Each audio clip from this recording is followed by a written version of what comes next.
ಕರುನಾಡು ಕೋಮಲ ಚಾನಲ್ಗೆ ಸುಸ್ವಾಗತ. ದಂಡಾಸನ. ಉಸಿರು ತುಂಬಿಕೊಳ್ತಾ ಎರಡೂ ಕೈಗಳು ಮೇಲೆ, ಉಸಿರು ಹೊರಗೆ ಹಾಕ್ತಾ ಮುಂದೆ ಬಾಗಬೇಕು. ಈ ಸ್ಥಿತಿಯಲ್ಲಿ ಸಹಜ ಉಸಿರಾಟದಲ್ಲಿ 1 ನಿಮಿಷಗಳ ತನಕ ಉಳಿಬಹುದು. ಬೆನ್ನು ನೇರವಾಗಿಟ್ಕೊಂಡು ಉಸಿರು ತುಂಬಿಕೊಳ್ತಾ ಮೇಲೆದ್ದು ದಂಡಾಸನದಲ್ಲಿ ಕುಳಿತುಕೊಳ್ಬೇಕು. ಬಲಮಂಡಿಯನ್ನು ಮಡಿಚಿ ಉಸಿರು ತುಂಬಿಕೊಳ್ತಾ ಬಲಗೈಯನ್ನು ಮೇಲೆತ್ತಿ ಉಸಿರು ಹೊರಗೆ ಹಾಕ್ತಾ ಎಡಗಾಲಿನ ಮೇಲೆ ತಲೆಯನ್ನು ಇಡಬೇಕು. ಇದು ಪರಿವೃತ್ತ ಜಾನುಸಿರಸಾಸನ. ಸಾಧ್ಯ ಆಗಿಲ್ಲ ಅಂದರೆ ಹಣೆಯನ್ನು ಕಾಲಿನ ಮೇಲಿಟ್ಟು ಜಾನು ಶಿರಸಾಸನ ಅಂದರೆ ತಲೆಯನ್ನು ಕಾಲಿನ ಮೇಲೆ ಇಡುವುದು. ಈ ಸ್ಥಿತಿಯಲ್ಲಿ ಸಹಜ ಉಸಿರಾಟದಲ್ಲಿದ್ದು ನಂತರ ಉಸಿರು ತುಂಬಿಕೊಂಡು ಮೇಲೆದ್ದು ಕುಳಿತುಕೊಳ್ಬೇಕು.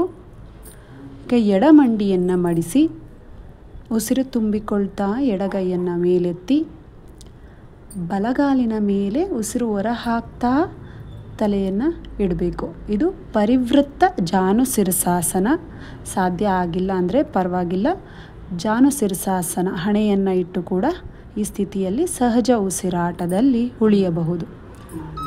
ಹಾಗೆ ಉಸಿರು ತುಂಬಿಕೊಳ್ತಾ ಮೇಲೆದ್ದು ಕುಳಿತು ಎರಡೂ ಕಾಲುಗಳನ್ನು ಅಗಲಿಸಬೇಕು. ಉಸಿರು ತುಂಬಿಕೊಳ್ತಾ ಎರಡೂ ಕೈಗಳನ್ನು ಮೇಲೆತ್ತಿ ಬೆನ್ನು ನೇರವಾಗಿರಲಿ. ಉಸಿರು ಹೊರ ಹಾಕ್ತಾ ಮುಂದೆ ಬಾಗಬೇಕು. ಎಷ್ಟು ಸಾಧ್ಯ ಆಗುತ್ತೋ ಅಷ್ಟು. ಹಣೆ ಗಲ್ಲ ನೆಲದ ಮೇಲಿಟ್ಟು ಕೈಗಳಿಂದ ಪಾದವನ್ನು ಹಿಡಿದುಕೊಂಡು ಈ ಸ್ಥಿತಿಯಲ್ಲಿ ಸಹಜ ಉಸಿರಾಟದಲ್ಲಿ 1 ನಿಮಿಷ ಉಳಿಯಬಹುದು. ನಂತರ ಉಸಿರು ತುಂಬಿಕೊಳ್ತಾ ಮೇಲೆದ್ದು ಎರಡೂ ಪಾದಗಳನ್ನು ಜೋಡಿಸಿ ಬೆನ್ನು ನೇರವಾಗಿರಲಿ. ಪಾದಗಳನ್ನು ನಮ್ಮ ಕೈಗಳಿಂದ ಹಿಡಿದುಕೊಂಡು ಬದ್ಧ ಕೋನಾಸನ, 2 ಕಾಲುಗಳನ್ನು ಮಡಿಚಿರುವ ಕಾಲುಗಳನ್ನು ಆಡಿಸಬೇಕು. ನಂತರ ಉಸಿರು ತುಂಬಿಕೊಂಡು ಹೊರ ಹಾಕ್ತಾ ನಮ್ಮ ಹಣೆಯನ್ನು ನೆಲಕ್ಕೆ ತಾಗಿಸಬೇಕು. ಈಗ ಸುಪ್ತ ವೀರಾಸನವನ್ನು ಮಾಡೋದಕ್ಕೆ ಮೊದಲಿಗೆ ವೀರಭದ್ರಾಸನದ ಸ್ಥಿತಿಯಲ್ಲಿ ಕುಳಿತುಕೊಂಡು ಅಂದರೆ 2 ಮಂಡಿಗಳನ್ನು ಮಡಿಚಿ ಪಾದಗಳನ್ನು ನಮ್ಮ ಪಕ್ಕದಲ್ಲಿ ಇಟ್ಕೊಬೇಕು. ಅಂದರೆ ಹಿಪ್ಸ್ ಪಕ್ಕದಲ್ಲಿ ಇಟ್ಕೊಂಡು ನಿಧಾನವಾಗಿ ಹಿಂದೆ ಬಾಗಿ ಮಲಗಬೇಕು. ಈ ರೀತಿ ನಾವು ಮಲಗಿದಾಗ ನಮ್ಮ ಬೆನ್ನು, ಸೊಂಟ, ಕಾಲುಗಳ ಮಂಡಿ ಎಲ್ಲವೂ ನೆಲಕ್ಕೆ ತಾಗುವ ಹಾಗೆ ನೋಡ್ಕೋಬೇಕು. ಸಹಜ ಉಸಿರಾಟವಿರಲಿ. ನಂತರ ಹಿಮ್ಮಡಿಗಳನ್ನು ಹಿಡ್ಕೊಂಡು ನಿಧಾನವಾಗಿ ಉಸಿರು ತುಂಬಿಕೊಳ್ತಾ ಮೇಲೆದ್ದು ಸುಖಾಸನದಲ್ಲಿ ಕುಳಿತುಕೊಂಡು ಪ್ರಾಣಾಯಾಮವನ್ನು ಮಾಡಬಹುದು.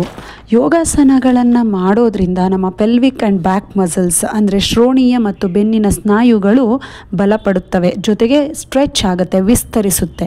ಇದರಿಂದ ರಕ್ತ ಸಂಚಲನ ಕೂಡ ಹೆಚ್ಚಾಗುತ್ತೆ. ಇದರಿಂದ ನಮ್ಮ ಋತುಚಕ್ರದಲ್ಲಿ ಆಗುವಂತಹ ಸೆಳೆತಗಳು, ಬ್ಲೋಟಿಂಗ್ ಅಂದರೆ ಹೊಟ್ಟೆ ಉಬ್ಬುವುದು, ಮನಸ್ಥಿತಿಗಳ ಬದಲಾವಣೆ, ಸ್ತನ ಮೃದುತ್ವ, ಬೆನ್ನು ನೋವು ಇದೆಲ್ಲವೂ ನಿವಾರಣೆ ಆಗುತ್ತೆ. ರಕ್ತ ಸಂಚಲನ ಹೆಚ್ಚಾಗೋದ್ರಿಂದ ಒತ್ತಡ ಮತ್ತು ಆತಂಕ ಕೂಡ ನಿವಾರಣೆಯಾಗಿ ಹಾರ್ಮೋನ್ಗಳು ನಿಯಂತ್ರಣಕ್ಕೆ ಬರುತ್ತೆ.